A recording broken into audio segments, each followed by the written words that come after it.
Welcome to I Want That, getting the dates, love, and life you crave. I'm your host, Liza Cooper, a love and dating coach and founder of the online group workshops, Find Love After 50.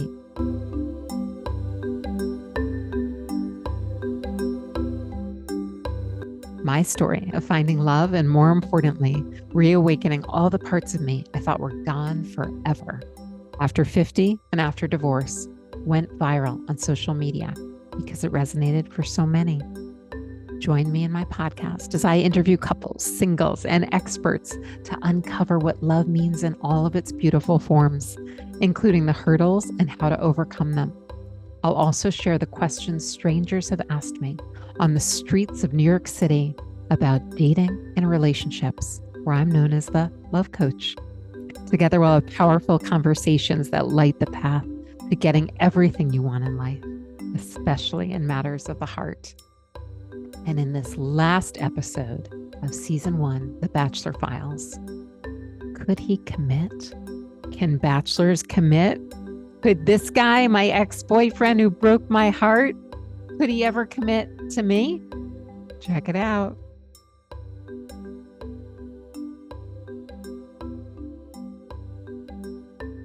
Before we show my interview with The Bachelor, listen to a quick clip of me talking to a stranger about a man who just won't commit on the streets of New York City, where I'm known as the love coach. He mentioned to a group of friends, I let her slip away, like I had something really good. We went on a date and he said, I don't want to do a relationship.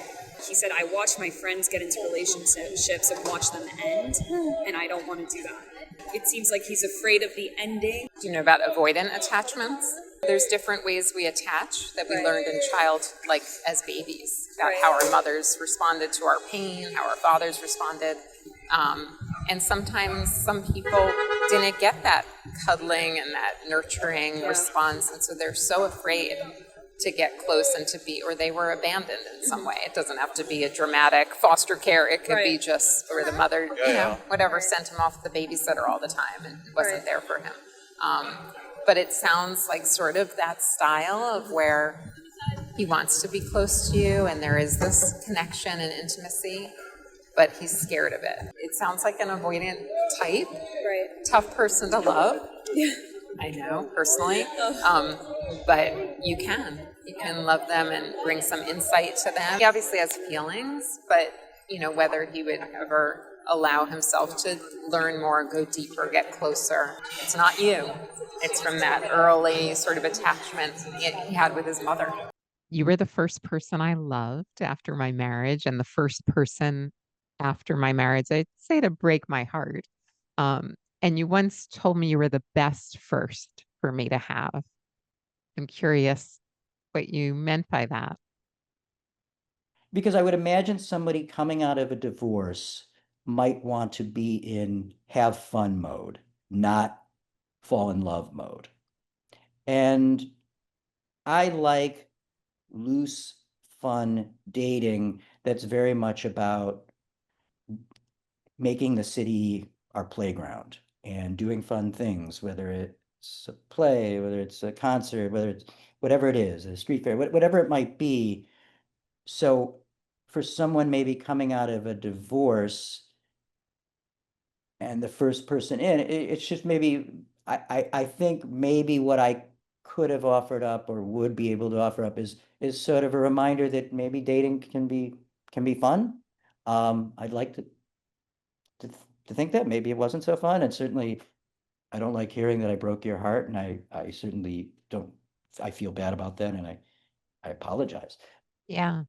No, and you definitely were fun. And I think you were more than fun. You were sort of stimulating and growth inducing, and I think despite all that, we've remained friends. And, yeah, we don't always see each other, but we're sort of in this, like, we have this tether and connection. I'm curious, like, why that is, what it looks like to you.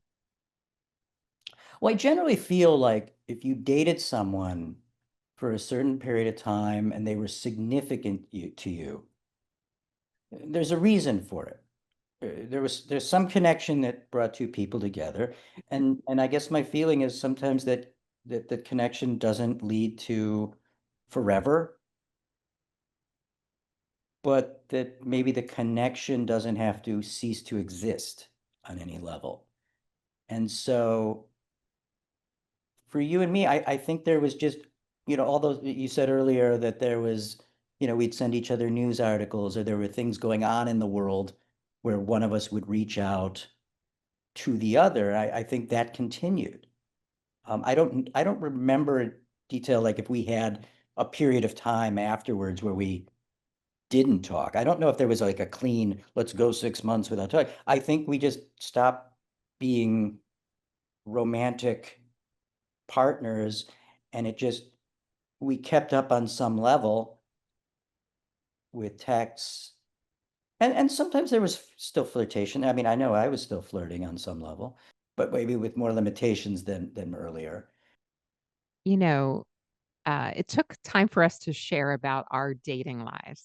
Hmm. Um, we started to over the years, but we didn't tell each other about who we were dating. Why was that? That's an interesting question as to why. I mean, I remember seeing on your Facebook page photos of you and someone at your bungalow. And there was Hmm. a photo with you, your best friend, and her boyfriend, and you, and this guy you were seeing, and your heads were leaning in. You're clearly a couple, and there were a couple others. And I remember thinking, okay, Liza's moved on. Were you jealous? Yeah, I guess on some level, sure. I mean, there were, feelings there, and whether we were destined to be more than friends or not, I think it would be, I don't know. Of course, there's a certain level of like, oh, he's the one going to the bungalow now. It looks like he's probably adapting better to the bungalow than me. I think it would maybe have been awkward or maybe even hurtful to kind of shortly after we broke up, if one of us was like, all right, so I'm dating this person. I think the transition to friends is a process. And first you got to kind of establish that you're friends. And I think the last topic to be brought up is then like, okay, now we're really friends. You're advising me on this, and I'm advising that. I don't think I've advised you. I think you did to an extent. And I think sometimes I came to you when I was upset about things or shared the nature of a relationship, and there was a certain protectiveness around your responses. Um, but the premise in the moth story was that sometimes it's the people that you don't end up with who influence you the most. Mhm. And what do you think of that? I often subscribe to that. I have what I consider a friendship with you. There's a closeness and a connection. To a lesser degree, I have a couple exes who I loosely am in touch with. One has become like a theater friend. Um, yeah, well, I think when someone's in your life for a certain period of time, you learn from them, and hopefully you grow from them. Hopefully they've learned and grown from you. And I don't know, I just have never felt that if something doesn't work out, that it was lost. I mean, Yeah, I sometimes think like, well, there's some women maybe before you that, oh, could I have committed to her? Or could she have committed to me? Okay, but then I wouldn't have met Liza. I wouldn't have learned right. what I learned from Liza, and then then it continues beyond. But yeah, I think that people can have an immense effect on you and touch your heart and challenge you and help you grow. It doesn't necessarily mean you're on the same page. It's like when you're in college, you're railing through Europe, and you're just like, all right, let's do Italy together. But now that we're in Spain, like I kind of want to do this in Spain, and you want to maybe go to Switzerland. Okay, but Italy was great, you know. I Mm. think that dating to some degree is that there's people that touch you, but there's a bittersweet quality because there's moments that I share with you. I mean, just talking to you now, like, oh God, there's no obvious reason that we weren't a couple. I mean, there's certainly an alternate universe scenario where we could have taken a different path. Right. And I think you can only say that about people that do touch you deeply. Yeah. No, that's really beautifully stated. And I'm also someone who believes that there's sort of no failed relationship and that, every relationship I've learned from. And I'm curious if our relationship taught you anything or there was any way that you could identify that it affected you. Um, I don't know if there's like one particular thing it taught me. It it just it I think it touched me. I think our connection has always just touched me. There's stuff that I know that has happened in the world that I'll text you and I get a sense of what your response will be and maybe you with mine. Um, and we kind of we just what you said before. I think you said something about feeling seen, and I think we do that for each other. I don't know if there's a particular I'm this way because of Liza. I'm just happy that we met, that we dated, and that we've stayed in touch, and that I think it's just a comforting connection to have. Yeah. And I think we always sort of understood each other. We sort of got each other in sort of intimate ways and intellectual ways and creative ways. And for me, in some ways you were really like, what do they call something that's like a growth agent that you sort of drop into the mix, like an activator or, some kind of almost like a chemical activant or something. But I think you were that for me around growth and creative growth and just a lot of different things that set me up to continue in that realm. And it was because you were all those things, you were very creative.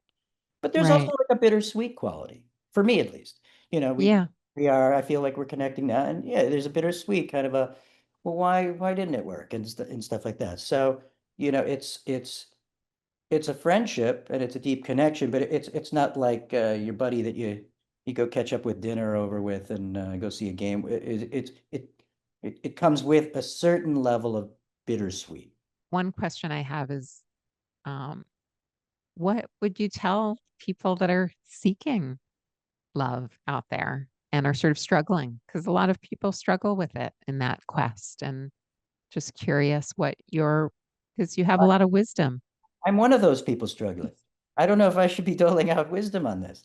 Um, But I think those are the people that have the wisdom, actually, I that don't are, know. I mean, I guess my feelings on finding love are creating a life that you love yourself, immersing yourself in it, and being open to others sharing it and not putting so much pressure on the finding of love and just the enjoyment of your own life and the enjoyment of sharing things with someone else. And if it blossoms into love, wow, how lucky is that, right? Um, but I don't know. This might sound like a selfish way to live, but I often think, what do I want to do? And then I think, well, who might I want to do that with? And and I guess my view is if I keep wanting to do certain and being open to other people what they want to do, always open to suggestions, but it's sort of a what do you want to do? Who do you want to do it with? And if you find, wow, I keep wanting to do everything with the same person, maybe there's something there. But I think, you know, being a human can be really lonely, right? It can be lonely being single. I like being single, but I don't deny the moments or the times that there's a loneliness there. And I think we all want to connect and we all want this thing in our heads that is maybe shaped by the movies we've seen. And we put so much emphasis on that. But I think if you take the pressure down as that being the destination and just immerse yourself in a life to create for yourself. For me today, like I know I'm going to see a play tonight. I looked around my life of who I want to see this play with. I'm going to see it. Tonight I'm watching a basketball game that I really want to see. Do I want to do that alone, or is there somebody want to share that? And I think it's like finding the things in your own life that you love and loving them with or without someone else. But of course, it's probably better with someone else, right? But if you don't find that other person, then at least you have the thing that you love doing. I think it's actually a beautiful frame that, to find love, like first find love for your life and Mhm. and that you might feel lonely and you might want to share it at some point. And you were actually very generous around your life. Like you introduced me to different films that you loved and music you loved and plays. And you still will always tell me like what play that I'm gonna love. And if you recommend a play, I know I will love it. Yeah, Um, like you just know. it's sort of like finding the things you love, but then also being open to what others want to share with you. And I think that's special to you, actually. I think you have a generosity that way, and it really gives you a certain high to like share that and have them enjoy it as well. Yeah. And so I always wanted to enjoy whatever you were sharing because I knew that meant more to you than whatever else. Like that That's was it's about 10-year-olds falling into quicksand. that was That's when definitely it crosses the line.